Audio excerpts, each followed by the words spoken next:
നമസ്കാരം. The deep ഡൈവിലേക്ക് സ്വാഗതം. നിങ്ങൾ ഞങ്ങൾക്ക് തന്ന ഈ രേഖകൾ ശരിക്കും പറഞ്ഞാൽ വളരെ ആഴത്തിൽ ചിന്തിപ്പിക്കുന്ന ഒന്നാണ്. അതെ, നമ്മൾ എല്ലാവരും ഏതെങ്കിലും തരത്തിൽ അനുഭവിക്കുന്ന അല്ലെങ്കിൽ നമുക്ക് ചുറ്റുമുള്ളവർ അനുഭവിക്കുന്നത് കാണുന്ന ഒരു വലിയ പ്രശ്നത്തെക്കുറിച്ചാണ് നമ്മൾ ഇന്ന് സംസാരിക്കുന്നത്. മാനസിക സമ്മർദ്ദം.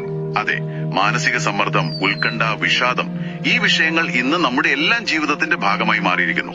ഇതൊരു വ്യക്തിയുടെ മാത്രം പ്രശ്നമല്ല, ഒരു സമൂഹം മുഴുവൻ നേരിടുന്ന വെല്ലുവിളിയാണ്.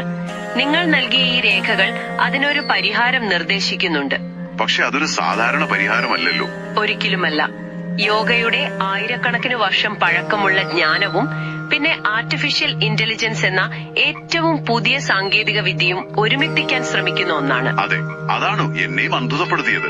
കഴിവ് എന്നൊരു സംരംഭത്തെക്കുറിച്ചാണ് നമ്മൾ ഇന്ന് ആഴത്തിൽ പരിശോധിക്കാൻ പോകുന്നത്.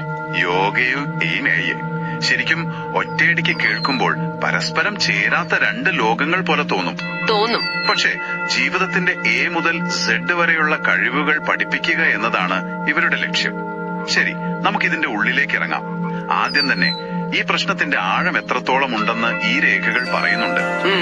അവരുടെ ലോഗോ തന്നെ വളരെ ശക്തമാണ്.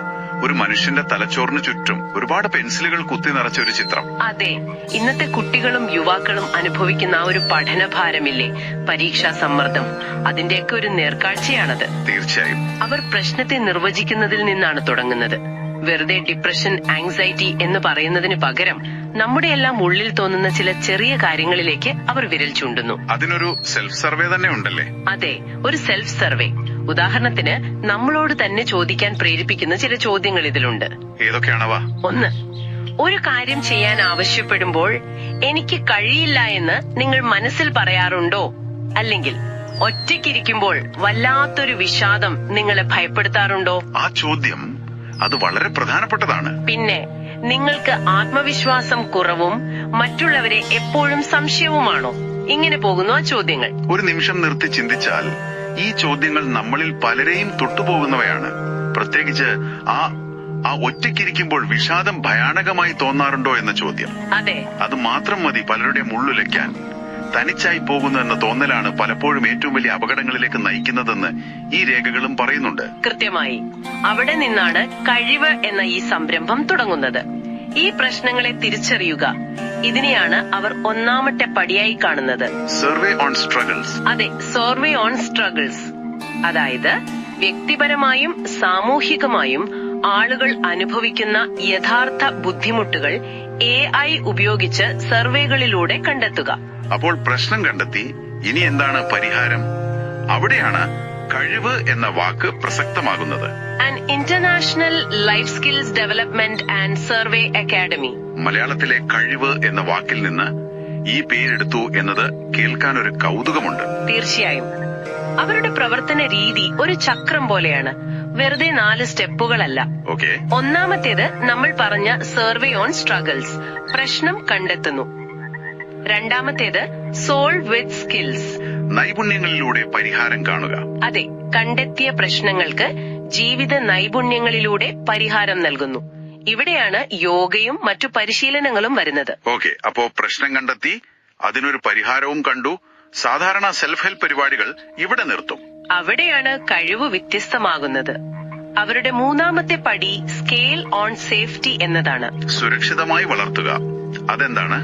അതായത് സുരക്ഷിതമായി ഈ പരിഹാരത്തെ വളർത്തുക. ഒരു ഉദാഹരണം പറഞ്ഞാൽ, കുട്ടികളിലെ പരീക്ഷാ പേടി കുറയ്ക്കാൻ ഒരു പുതിയ ധ്യാന രീതി അവർ വികസിപ്പിച്ചു എന്ന് കരുതുക. ഇത് പെട്ടെന്ന് ആയിരക്കണക്കിന് കുട്ടികളിലേക്ക് എത്തിക്കുന്നതിന് മുൻപ് ഒരു ചെറിയ ഗ്രൂപ്പിൽ പരീക്ഷിച്ച് അതിന്റെ ഫലപ്രാപ്തിയും എന്തെങ്കിലും പാർശ്വഫലങ്ങൾ ഉണ്ടോ എന്നും ശാസ്ത്രീയമായി വിലയിരുത്തും. ശരി. ഗുണനിലവാരം ഉറപ്പാക്കിയ ശേഷം മാത്രം അതിനെ വികസിപ്പിക്കുന്നു. അത് വളരെ പ്രധാനപ്പെട്ട ഒരു കാര്യമാണ്. കാരണം മാനസികാരോഗ്യത്തിന്റെ കാര്യത്തിൽ തെറ്റായൊരു ഉപദേശം പോലും വലിയ ദോഷം ചെയ്യും. നിങ്ങൾ നേടിയ കഴിവുകൾ നിങ്ങൾക്ക് വേണ്ടി മാത്രമല്ല, സമൂഹത്തിന് വേണ്ടി കൂടി ഉപയോഗിക്കുക. അപ്പോൾ ഇതൊരു പൂർണ്ണമായ ഫീഡ്ബാക്ക് ലൂപ്പായി മാറുന്നു. പ്രശ്നം കണ്ടെത്തുന്നു, പരിഹാരം നേടുന്നു, അത് സുരക്ഷിതമായി വളർത്തുന്നു, ഒടുവിൽ ആ കഴിവ് സമൂഹത്തിന് തിരികെ നൽകുന്നു. അതെ, വ്യക്തിഗത വളർച്ച സമൂഹത്തിന്റെ വളർച്ചയുമായി നേരിട്ട് ബന്ധിപ്പിക്കുന്നു. ഈ ആശയത്തിന് പിന്നിൽ മോഹനകൃഷ്ണൻ MT എന്ന ഒരു മുൻ സൈനികനാണ് എന്നത് എന്നെ അത്ഭുതപ്പെടുത്തി. ഒരു സൈനിക പശ്ചാത്തലത്തിൽ നിന്നുള്ള ഒരാൾ എങ്ങനെയാണ് യോഗ, മാനസികാരോഗ്യം, AI എന്നിങ്ങനെയുള്ള ഒരു മേഖലയിലേക്ക് എത്തുന്നത്? നല്ല ചോദ്യമാണ്. ഒരു സൈനികന്റെ ജീവിതത്തിലെ അച്ചടക്കം, അതെ, ഒരു പ്രശ്നത്തെ നേരിടാനുള്ള തന്ത്രപരമായ സമീപനം, ഒപ്പം ഒരു ലക്ഷ്യത്തിനു വേണ്ടിയുള്ള സമർപ്പണം, ഇതെല്ലാം ഈ പ്രോജക്റ്റിന്റെ ഘടനയിൽ നമുക്ക് കാണാം. ശരിയാണ്. ഒരു ഗ്രാമത്തിൽ നിന്ന് തുടങ്ങി ലോകം മുഴുവൻ ഇതിനെ എത്തിക്കുക എന്നത് അദ്ദേഹത്തിന്റെ സ്വപ്നമാണ്. ആ വലിയ ലക്ഷ്യത്തിലേക്ക് എത്താനുള്ള ഒരു കൃത്യമായ പ്ലാൻ ഈ രേഖകളിലുണ്ട്. ആ പ്ലാനിന്റെ ആത്മാവെന്ന് പറയുന്നത് യോഗയാണല്ലേ? യോഗ ജീവിതത്തിന്റെ A to Z ആണ് എന്നൊരു വാചകം ഇതിലുണ്ട്. അതെ, അതൊരു വ്യായാമം മാത്രമല്ല, ഒരു സമ്പൂർണ്ണ ജീവിത രീതിയാണെന്നാണ് അവർ പറയുന്നത്. അതെങ്ങനെയാണ്? അവർ യോഗയെ 4 പ്രധാന വഴികളായി തിരിക്കുന്നുണ്ട്. ഒന്ന്, കർമ്മയോഗം. ചെയ്യുന്ന ജോലിയിൽ ശ്രദ്ധിക്കുക. അതെ, ചെയ്യുന്ന ജോലി ആസ്വദിച്ച് ഫലമിച്ഛിക്കാതെ ചെയ്യുക. ഇത് നമ്മുടെ പ്രൊഫഷണൽ ജീവിതത്തിന് വേണ്ടിയുള്ളതാണ്. 2, ജ്ഞാനയോഗം. അറിവിലൂടെയുള്ള യാത്ര. ശരിയായ അറിവിലൂടെയും തിരിച്ചറിവിലൂടെയും ജീവിതത്തിലെ അവസരങ്ങളെ കണ്ടെത്തുക. 3, ഭക്തിയോഗം. സ്നേഹത്തിലൂടെയും സേവനത്തിലൂടെയും നമ്മുടെ കുടുംബ ബന്ധങ്ങളും സാമൂഹിക ബന്ധങ്ങളും ശക്തമാക്കുക. അവസാനത്തേത് രാജയോഗം. ഒരു രാജാവിനെ പോലെ ജീവിക്കുക.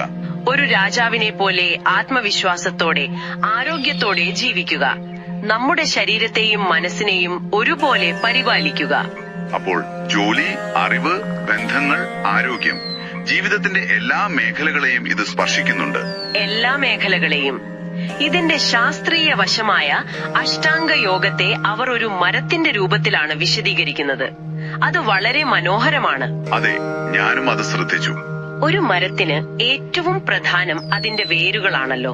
തീർച്ചയായും. ഇവിടെ യമം, നിയമം എന്നിവയാണ് വേരുകളും താഴ്ത്തടിയും. അതായത് അഹിംസ, സത്യം, സന്തോഷം, ശുചിത്വം പോലുള്ള നിയമങ്ങൾ. സാമൂഹികവും വ്യക്തിപരവുമായ നിയമങ്ങൾ. അതെ, ഈ അടിത്തറ ശക്തമാണെങ്കിൽ മാത്രമേ അതിനു മുകളിലേക്ക് ആസനം, പ്രാണായാമം, ധ്യാനം എന്നിങ്ങനെയുള്ള ശിഖരങ്ങൾ വളരൂ. അവസാനം സമാധി എന്ന ഫലമുണ്ടാകൂ. അതായത് അടിസ്ഥാനപരമായ സ്വഭാവവും പെരുമാറ്റവും ശരിയാക്കാതെ കുറെ ആസനങ്ങൾ മാത്രം ചെയ്തിട്ട് കാര്യമില്ല. അത്രയുള്ളൂ. നമ്മുടെ മനസ്സിനെ വാണ്ടറിംഗ് മങ്കി മൈൻഡ് അഥവാ അലഞ്ഞു നടക്കുന്ന കുരങ്ങൻ എന്നാണ് ഇതിൽ ഉപമിച്ചിരിക്കുന്നത്. അതിനെ ഒരിടത്ത് പിടിച്ചിരുത്താനാണ് യോഗ സഹായിക്കുന്നത്. ജീവിതത്തിൽ ഒരു നല്ലവൻ എന്നൊരു പ്രയോഗവും കണ്ടു. രസമുണ്ട്. അതെ, ഇനി നമുക്ക് ഏറ്റവും പ്രധാനപ്പെട്ട ഭാഗത്തേക്ക് വരാം. ഈ തത്വങ്ങളെല്ലാം എങ്ങനെയാണ് കഴിവ് ക്ലാസുകളിലൂടെ സാധാരണക്കാരിലേക്ക് എത്തിക്കുന്നത്? സോൾവ് വിത്ത് സ്കിൽസ് എന്ന ആശയം പ്രായോഗികമാക്കുന്നത് എങ്ങനെയാണ്? അതെ, ക്ലാസുകളെ കുറിച്ച് വിശദമായി തന്നെ ഈ രേഖകളിലുണ്ട്. കുട്ടികൾക്കും മുതിർന്നവർക്കും വെവ്വേറെ രീതികളാണ്. ഓക്കെ. അവയുടെ പാഠ്യപദ്ധതിക്ക് 3 ഘട്ടങ്ങളുണ്ട്. ആദ്യത്തെ 1-2 വർഷം അടിസ്ഥാന കാര്യങ്ങൾക്കാണ്. കുട്ടികൾക്കായി ABCD വെച്ചുള്ള സ്കിൽ ക്ലാസുകൾ. ABCD. A എന്നാൽ ആക്ഷൻ, B എന്നാൽ ബിലീഫ്. കളിയിലൂടെയാണ് യോഗ പഠിപ്പിക്കുന്നത്. മുതിർന്നവർക്ക് C for communication, D for discipline എന്നിങ്ങനെ ക്ലാസുകൾ. ഓരോ അക്ഷരത്തിനും ഓരോ കഴിവ്. ഇതൊരു സാങ്കല്പിക ഉദാഹരണത്തിലൂടെ പറഞ്ഞാൽ കുറച്ചുകൂടി വ്യക്തമാകും. ഒരു ആത്മവിശ്വാസമില്ലാത്തൊരു കൗമാരക്കാരൻ ഈ സിസ്റ്റത്തിലൂടെ കടന്നു പോകുമ്പോൾ എന്തായിരിക്കും സംഭവിക്കുക? നല്ലൊരു വഴിയാണത്. നമുക്കയാളെ അനു എന്ന് വിളിക്കാം. അനു ആദ്യം ചേരുന്നത് അടിസ്ഥാന ക്ലാസുകളിലാണ്. ശരി. അവിടെ ആക്ഷൻ എന്നതിന്റെ ഭാഗമായി ചെറിയ ടാസ്കുകൾ ചെയ്യാൻ പഠിക്കുന്നു. ബിലീവ് എന്ന ക്ലാസ്സിലൂടെ പരാജയപ്പെട്ടാലും വീണ്ടും ശ്രമിക്കാനുള്ള ആത്മവിശ്വാസം നേടുന്നു. യോഗ ക്ലാസുകളിലൂടെ ശരീരത്തിന് കൂടുതൽ വഴക്കവും മനസ്സിന് ഏകാഗ്രതയും കിട്ടുന്നു. ഈ ഘട്ടത്തിൽ AI-യുടെ പങ്ക് എവിടെയാണ് വരുന്നത്? അവിടെയാണ് ഏറ്റവും രസകരമായ ഭാഗം. അനു യോഗ ചെയ്യുമ്പോൾ ഒരു ആപ്പ് ഉപയോഗിക്കുന്നുണ്ടാവാം. ഈ ആപ്പിലെ ക്യാമറ വെറുമൊരു ക്യാമറയല്ല. ആയിരക്കണക്കിന് യോഗ ഗുരുക്കന്മാരുടെ ക്ലാസുകൾ കണ്ടു പഠിച്ച ഒരു AI ആണ് അതിനു പിന്നിൽ.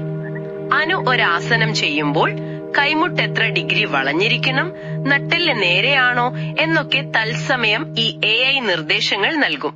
ഒരു പേഴ്സണൽ ട്രെയിനർ എപ്പോഴും കൂടെയുള്ളതുപോലെ. അതെ, അതുതന്നെ. അത് കൊള്ളാം. സാധാരണ ഒരു ക്ലാസ്സിൽ മാത്രം കിട്ടുന്ന വ്യക്തിഗത ശ്രദ്ധ ഒരു ആപ്പിലൂടെ എല്ലാവർക്കും ലഭ്യമാക്കുന്നു. എനിക്കിവിടെ ഒരു സംശയം തോന്നുന്നു. ചോദിക്കൂ.